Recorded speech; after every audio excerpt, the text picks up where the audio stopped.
அனைவருக்கும் வணக்கம். Welcome to Tamil கல்வி. இந்த வீடியோவில் என்ன பார்க்க போகிறோம் அப்படின்னா NIOS 12th standard English 302 subject கோடோட சாப்டர் 9 தான் பார்க்க போகிறோம். My son will not be beggar be. இது பப்ளிக் எக்ஸாமுடைய சிலபஸில் உங்களுக்கு இருக்குது, இம்பார்ட்டண்ட்டான சாப்டர். ஸோ இந்த லெசன் பார்த்தீங்கன்னா உங்களுக்கு புக்கில் கொஞ்சம் பெருசாக கொடுத்துருக்காங்க. அதை சம்மரி மாதிரி ஷார்டன் பண்ணியிருக்கேன் இந்த வீடியோவில். ஸோ யூஸ் பண்ணிக்கோங்க. ஸோ இந்த இதில் என்ன இருக்குது அப்படிங்கிறத பார்க்கலாம். My son will not be a beggar be அப்படிங்கிற இந்த ஷார்ட் ஸ்டோரி எழுதினவர் யார் அப்படின்னு பார்த்தீங்கன்னா வேத் மிக்தா. இவர் ஒரு இந்தியன் ரைட்டர். இவருடைய வாழ்க்கையில் நடந்த இவர் கண் பார்வை எப்படி இழந்தார், இவருடைய வாழ்க்கையில் என்னெல்லாம் பண்ணாங்க அப்படிங்கிறத இந்த ஷார்ட் ஸ்டோரியில் சொல்லியிருக்காரு.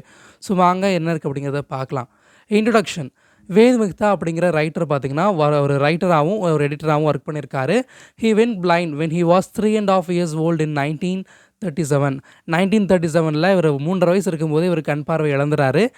He became blind because of the prolonged attack of meningitis and began living in the world of four senses. So இதனால் அப்படி ஆச்சு அப்படின்னா அவர் கண் பார்வை இழந்தார் அப்படின்னா இவருக்கு மெனிஞ்சிட்டிஸ் அப்படிங்கிற ஒரு நோய் இருந்திருக்கு.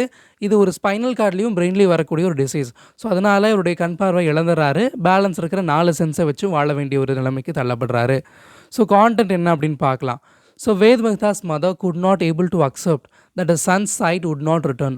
ஸோ அவங்க அம்மானால் அதை ஏற்றுக்கவே முடியல. இந்த மாதிரி தன்னுடைய மகனுக்கு கண் பார்வை போச்சு அப்படிங்கிறத அவங்களால ஏற்றுக்கவே முடியல. So she invited pundits and hakims to perform rituals and she treated his eyes with special medications. So என்ன பண்ணுறாங்கன்னா பண்டிதர்களையும் ஹக்கீம்ஸையும் வீட்டுக்கு கூப்பிட்டு நிறையா பூஜைகள்லாம் பண்ணுறாங்க. ஸோ அது மூலமாவது தன்னுடைய மகனுக்கு கண் பார்வை திரும்பவும் அப்படின்னு சொல்லிட்டு நம்புகிறாங்க. ஸோ அதனால் இவருக்கு ஒரு கண்ணுக்கு நிறைய மெடிக்கேஷன்லாம் போட்டு விடுறாங்க. His mother kept all these things concealed because she knows that is father dislikes and France upon these techniques. So இது எல்லாத்தையும் ரொம்ப மறைமுகமாக யாருக்கும் அவங்க அப்பாவுக்கு தெரியாமல் எல்லாத்தையும் மறைச்சி வச்சு இந்த விஷயம்லாம் செஞ்சுட்ருக்காங்க. ஏன்னா அவங்க அப்பாவுக்கு இந்த விஷயம் எதுவுமே பிடிக்காது அப்படிங்கிறது அவங்களுக்கு தெரியும். ஸோ அந்த மாதிரி தெரிஞ்சிச்சு அப்படின்னா ரொம்ப திட்டுவாங்க, இந்த மாதிரி விஷயங்களை பற்றி நம்ம கோவப்படுவாங்க, சண்டை வந்துடும் சொல்லிட்டு அவங்க மறைச்சி வச்சு எல்லா விஷயத்தையும் பண்ணிகிட்டு இருக்காங்க. Ved Mehta's eyes burnt and hurt by the surmas which was delivered at all hours of the day and night, and the only thing that made the agony tolerable mother's lovingness and care. So என்ன பண்ணுறாங்கன்னா வேத் மிக்தாவுடைய கண்ணுக்கு கண் பார்வை திரும்பி வரணும் அப்படிங்கிறதுக்காக கண்ணை சுற்றிலும் அவங்களுக்கு சுர்மாஸை போட்டு விடுறாங்க. காலையும் மாலையும் ஃபுல் டே போட்டே இருக்கிறனால அது கொஞ்சம் அவருக்கு ரொம்ப ஹர்ட் ஆகுது, கண்ணெலாம் பேர்ன் ஆகுது. ஆனாலும் கூட அவர் ரொம்ப டாலரேட் பண்ணுறதுக்கான ஒரே ஒரு காரணம் என்ன அப்படின்னா அவங்க அம்மாவுடைய பாசமும் அந்த அக்கறையும் மட்டும்தான். ஸோ அவங்க அம்மாவுடைய அன்பை நினச்சி இதெல்லாம் அவங்க பொறுத்துக்கிறாரு அப்படிங்கிற மாதிரி சொல்கிறாங்க. ஸோ வேத் மிக்தாவுடைய ஃபாதருக்கு ஒரு இதெல்லாம் தெரிஞ்சு போயிடுது ஒரு நாள். Over here him and informed one day. So when he was protesting lovely. இதெல்லாம் பண்ணிகிட்டு இருக்கும்போது ஒரு நாளைக்கு கண்டுபிடிச்சிடறாரு, திட்டுறாரு அவங்க அம்மாவை. ஸோ வார்ன் பண்ணுறாரு.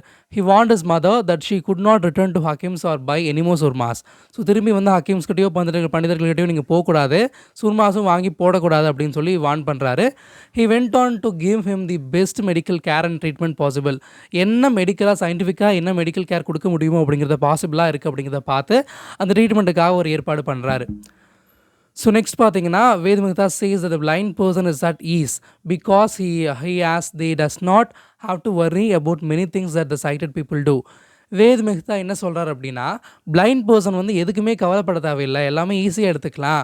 ஸோ இந்த சைட்டட் கண் இருக்கிற மக்கள் கஷ்டப்படுறது மாதிரி நாங்கள் கஷ்டப்படக்கூட தேவையில்லை, நாங்கள் அப்படியே ரொம்ப ஈஸியாக வாழ்ந்துட்டு போயிடலாம் அப்படின்னு நினைக்கிறேன் அப்படின்னு சொல்கிறாரு.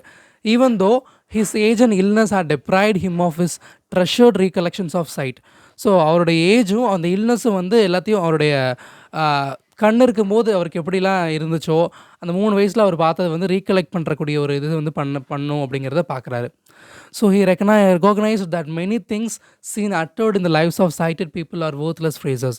ஸோ அதாவது கண் பார்வையோடு இருக்கிறவங்க வாழ்க்கையில் படுற கஷ்டங்களோ இல்லை இது ட்ரெஷரோ அதெல்லாம் ஒன்றுமே இல்லை அப்படின்னு நினைக்கிறாரு. ஸோ அதை நான் பார்த்தா என்ன, பார்க்காட்டி என்ன அப்படிங்கிறத உணர்றாரு. His father persisted and researched for the future of blind people. So அந்த பிளைண்ட் பீப்புளோட ஃப்யூச்சர் எப்படி இருக்குது அப்படிங்கிறத அவங்க அப்பா ரிசர்ச் பண்ணி பார்க்குறாரு, என்னென்ன பண்ணுறாங்க அப்படிங்கிறத பார்க்குறாரு. So he discovered that almost all of India's blind people had returned for begging for a living or had opened pawn and beeri shops.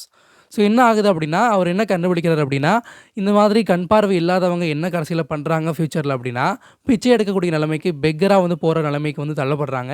அப்படி இல்லைனா பான் அண்ட் பீடா ஷாப்பை ஓப்பன் பண்ணுறாங்க அப்படின்னு சொல்லி பார்க்குறாரு. ஸோ அவர் என்ன முடிவு பண்ணுறார், he determined that is would not be his second son's fate. அவருடைய 2வது மகனான வேத் மெஹ்தாக்கு இந்த மாதிரி நிலைமை வந்துடக்கூடாது அப்படின்னு சொல்லி அவர் நினைக்கிறாரு. He began corresponding with educational authorities seeking their advice. So but educational facilities are limited for the blind.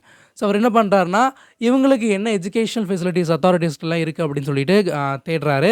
So but அப்படி கிடைச்சாலுமே அது என்னவா இருக்குது அப்படின்னா லிமிட்டடாக தான் இருக்குது, ஓரளவுக்கு தான் படிக்க முடியும் அப்படிங்கிறத உணர்றாரு.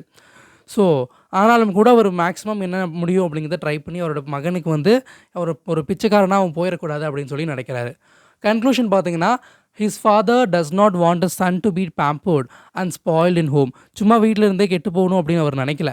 He enrolled him at Bombay's Dadar school for the blind. So ஒரு பிளைண்ட் ஸ்கூலில் வந்து பாம்பேஸ் தாதார் ஸ்கூல் அப்படின்னு சொல்லி ஒரு பிளைண்ட் ஸ்கூலில் வந்து அவருடைய மகனை சேர்த்துறாரு. வேத் மெஹ்தாவுடைய mother was not interested to send him to school. ஸ்கூலுக்கு அனுப்புறதுக்கு அவங்க அம்மா விரும்பலை. Which is 900 miles away. So 900 miles வந்து ரொம்ப தூரம் தள்ளி அவங்க வீட்டிலேருந்து தள்ளி இருக்குது அப்படிங்கிறதுனால அவங்க அம்மாவுக்கு வந்து விருப்பம் இல்லை. ஸோ அதுவும் கூட இந்த ஆர்ஃபன் ஸ்கூலையும் அனாதைகள் கூடயும் இந்த ரொம்ப சோஷியோ எக்கனாமிக் கிளாஸில் இருக்கிற ஏழைகள் கூடயும் என் மகன் படிக்கிறது வந்து நான் விரும்பலை அப்படின்னு சொல்லி அவங்க அம்மா நினைக்கிறாங்க. ஸோ ஆனாலும் கூட அவங்க அப்பா வந்து ஒரு நல்ல முடிவு தான் எப்பவுமே எடுப்பார் அப்படிங்கிறத வந்து நம்பிட்டு அவங்க ஒத்துக்கிறாங்க அப்படின்னு சொல்லி இந்த லெசனை முடிக்கிறாங்க. ஸோ இந்த லெசனில் வந்து இம்பார்ட்டண்ட்டாக இந்த லெசன் ரீட் பண்ணிக்கோங்க. இதில் என்னென்ன இருக்குது, அந்த கேரக்டர்ஸ்லாம் யார் அப்படிங்கிறத பார்த்துக்கோங்க. ஸோ இது வந்து இம்பார்ட்டண்ட்டாக லெசனில் எக்ஸாமில் கேட்பாங்க. So thank you. நெக்ஸ்ட் இதே மாதிரி இன்னொரு லெசன் உங்களுக்கு போடுறேன். Bye bye.